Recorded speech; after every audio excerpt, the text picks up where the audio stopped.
আজকে যে ব্যক্তি নিহত হলো সোহেল নামের, আসলে উনি সম্পর্কে আপনার কি হন? আমার দেওর আপনার দেবর। আপনার হাজবেন্ডরা কয় ভাই কয় বোন? হচ্ছে 4 ভাই আর 2 বোন। দুই বোন। তো চার ভাইয়ের ভিতর সোহেল কত নাম্বার ভাই? ছোট একবার সবার ছোট। সবার ছোট। পেশায় সোহেল কি করত? গ্যারেজ দিয়েছে, নিজের গ্যারেজের কাজ করে। কোথায় গ্যারেজ? জালকাড়ি বাস স্ট্যান্ডে। বাস স্ট্যান্ডে। আপনার হাজবেন্ড কি করে? আমার হাজবেন্ড রেন্টে করে গাড়ি ছিল, মোটরসাইকেল। কোথায়? ঢাকা। ঢাকায়। আপনি কোথায় থাকেন? আমি এই ঢাকায় ছিলাম, কিন্তু আমি 25 দিন হয়েছে এই বাড়ি আসছি। বাড়ি আসছেন। এই সোহেলের সাথে তার পারিবারিক সবার সাথে সম্পর্ক কেমন ছিল? ভালো সম্পর্ক, কারো লাগে খারাপ নেই, তারা ভাই ভাই মিলে আছে সবসময়। সবসময়। সোহেলের বিবাহিত না অবিবাহিত? অবিবাহিত। এখন পর্যন্ত বিবাহ করেনি। না না, আচ্ছা, সোহেল রাত্রি যাপন করতো কোথায়? মানে কোথায় রাত্রে থাকতো? তার রাত্রে ওই জালকাড়েই থাকতে, গ্যারেজে হ্যার দোকানের ভিতরে। দোকানেই হ্যাঁ, থাকতো, এই বাড়ি বাড়িতে আসতেই আসতো না? না না। আচ্ছা, সোহেলকে যে নৃশংসভাবে গতকাল রাতে কে বা কাহারা খুন করে পুকুর পাড়ে ফেলে রাখলো, এ বিষয়ে আপনাদের সন্দেহের তীর কাদের দিকে? কারা এই ধরনের ঘটনা ঘটাতে পারে বলে আপনি মনে করেন? আমি কোনো সন্দেহজনক লোক দেখিও না, আর ওর সাথে কারা চলতো আমি চিনিও না, জানিও না। আচ্ছা, আর গতকালকের অর্থাৎ বৃহস্পতিবার 21/8/2025 তারিখ সোহেল আপনাদের বাড়িতে কখন আসছে? আমাকে বাড়িতে আসেই নেই, আমি দেখিই নেই। গতকালকের সোহেল বাড়িতেই না না আসেনি? না, বাড়িতে তাহলে আসে না, আমি দেখিই নি। আমি যদি দেখতাম তাহলে তো মনে করেন আমি নিজেই মানুষে ডাকতাম বা জানতাম, তাহলে তো আর আরেকজনের সাক্ষাৎ ইয়ে হেরে দেখতেও না, আর এই লাশের খবর তো হেরা স্যার আমার কেউ বলেও না।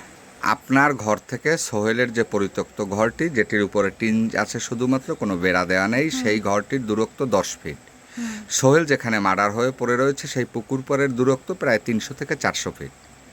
তো আসলে সোহেল তার যে পরনের পোশাক, শার্ট বা প্যান্ট তার ঘরে পাওয়া গেছে, এবং সে যেখানে নির্মমভাবে খুন হয় ঠিক সেই স্থানটি 400 ফুট দূরে সে একদম উলঙ্গ অবস্থায় পড়েছিল। তা আসলে এই ব্যাপারটি আপনারা কোন দিকে দেখছেন, যে একজন মানুষের পক্ষে এ ধরনের ঘটনা ঘটানো কি সম্ভব?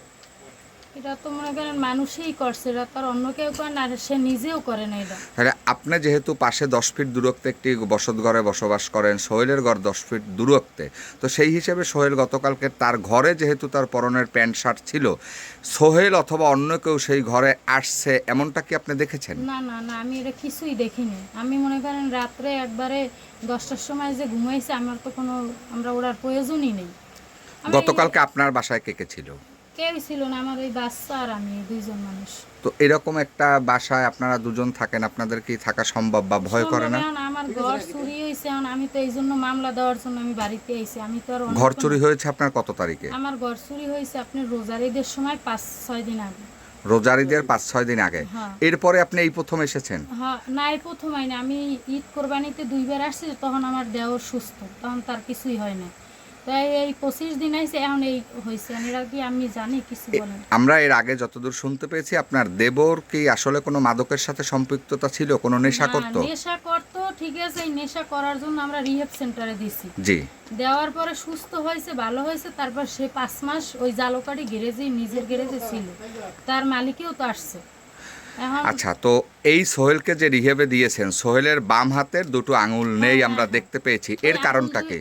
ওই নেশা খাইয়ে বেড়ার লগে এরকম হাত বাইরিতে বাইরিতে তার আঙ্গুল দুইটা পড়ে গেছে। পড়ে গেছে? হ্যাঁ, তখনই আমরা রিহেব সেন্টারে দিছি। আচ্ছা, এরপরে একবার নাকি সোহেল নিজে আত্মহত্যা করার চেষ্টা না না করেছে? না, আত্মহত্যা কি নিজে নিজে মনে করেন, আমরা এই গলা কাটা লাশ আমরা পাইছি একখানে, ওর গলা এরকম কাটাই পেয়েছি, তখন আমরা বুঝি মনে হয় মারাই গেছে, বাঁচছে নাই। এটা কতদিন আগে? এটা মনে করেন বছর খানিক আগে। সেটা কোথায় পেয়েছিলেন? ওই আমাদের ওই জায়গা বিলে পাইছি। মানে এখন যেখানে, সেখান থেকে কতটুকু দূরত্বে? মনে করেন 2 মাইল দূরত্বে একবার ওকে গলা কাটা অবস্থায় পেয়েছেন? পাইছি, কিন্তু ওই সময় তো আছে পরে, কিন্তু আমরা কাদা মুহের ভিতরে, গলার ভিতরে, মানে নরলি কাটা বাক করা, তখন আমরা বুঝি মনে হয় বাসুন নিয়ে নাই, মারাই গেছে। তারপর বাড়িতে জাগাই আনিয়ে চেহারে বওয়াইয়ে, তারপর মুহের মধ্যে একটু এরকম পানি দিয়ে পোষা দিস করে এরকম মেহি দিয়ে চাওয়ার পরে আমরা নিয়ে গেছি মেডিকেল। পরে জালুকাটি দিয়ে ফেরত দিয়েছে, হেরা কইছে থানায় এনে তৈরি। থানায় নিয়েছি, খোকন সারে ছিল, হে সই টই হেরা দিয়েছে, দেওয়ার পর আমরা বরিশাল নিয়েছি। বরিশাল নিয়ে সুস্থ হওয়ার পরে আপনার 25 দিন পর আমরা মেডিকেল দেখিনে আনছি। আনার পরে তারপরে আমরা আবার ঢাকা নিয়ে গেছি, জোর জবস্তি নিয়ে রিহেব সেন্টার ভর্তি করে দিছি। তখন সোহেলের উপর যে এভাবে একটি অনাকাঙ্ক্ষিত ঘটনা ঘটলো, তাকে মারার জন্য চেষ্টা করলো, আপনারা কি ওটা ও ব্যাপারে মামলা করেছিলেন? মামলা কেমনে কোন আমার দেওর তো স্বীকার করে না যে তারে কেরা এরকম করছে। হে যদি একবার বলতে যে আমারে করছে এরকম কেউ ভয় দেখাইছে, আমি কইতে পারতেছি না, তাহলে তো আমরা মামলা একটা করতাম। আমার দেওর স্বীকারই করে না। তার কাছে বারবার জিজ্ঞেস করার পরও তারা সে স্বীকার করে নাই যে আসলে কে বা কাহারা তার উপর হামলা করেছিল। স্বীকার তো করে না। আসলে সেটা না বলার কারণে গতকালকে সোহেলকে যে নির্মমভাবে হত্যা করে ফেলে রাখলো, আপনাদের সংসার অর্থাৎ আপনি বা আপনার সাহেব অথবা তার অন্যান্য ভাইরে এখন পর্যন্ত মুঠোফোনের মাধ্যমে বা আপনাদেরকে কি কেউ জানিয়েছে যে তার সাথে এই শত্রুতা এদের ছিল, এ ধরনের কোনো নাম প্রকাশ করেছে? না, আমার শাশুড়ি, আমার ননদ, ননদের জামাই, হেরা সবাই রওনা দেশে, হেরা আইতে আছে। তারা কোথায় থাকে? হ্যাঁ, ডাকাত হয় সব। আচ্ছা, সব ডাকাত হয়। আপনার শ্বশুর বেঁচে আছে? না না, আমার শ্বশুর বাচ্চা নেই, শাশুড়ি আছে।